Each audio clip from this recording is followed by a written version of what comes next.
Paint කරන්න සහාය අවශ්‍යද? පේන්ට් TC ගයිඩ් එකක් නොමිලේම ලබා ගන්න මිස් කෝල් එකක් විතරක්ම දෙන්න.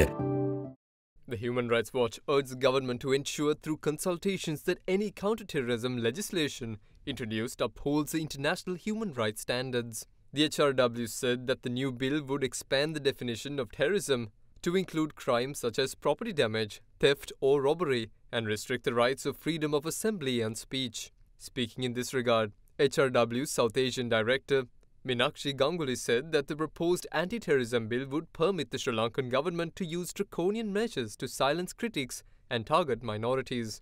She went on to say that the government's crackdown on dissent and misuse of existing counter-terrorism laws to arbitrarily detain protesters highlights the obvious risk of abuse.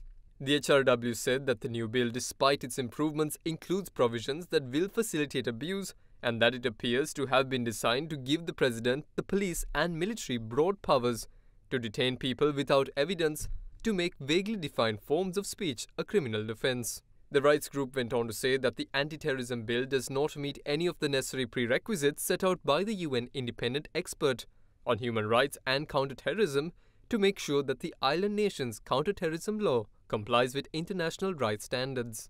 The prerequisites call for provision of an appropriate definition of terrorism, ensuring of precision and legal certainty, provisions to prevent arbitrary detention, measures that adhere to the absolute prohibition on torture, and due process and fair legal guarantees, including judicial oversight.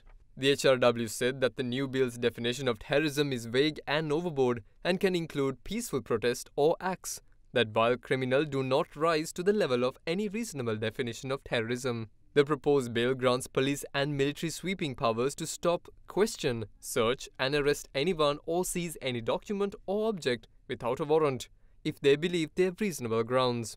The HRW further said that the bill expands broad powers to criminalize speech that is likely to be understood as an encouragement or inducement to commit or prepare for terrorism, with the burden of proof on the defendant to show that that was not their intention.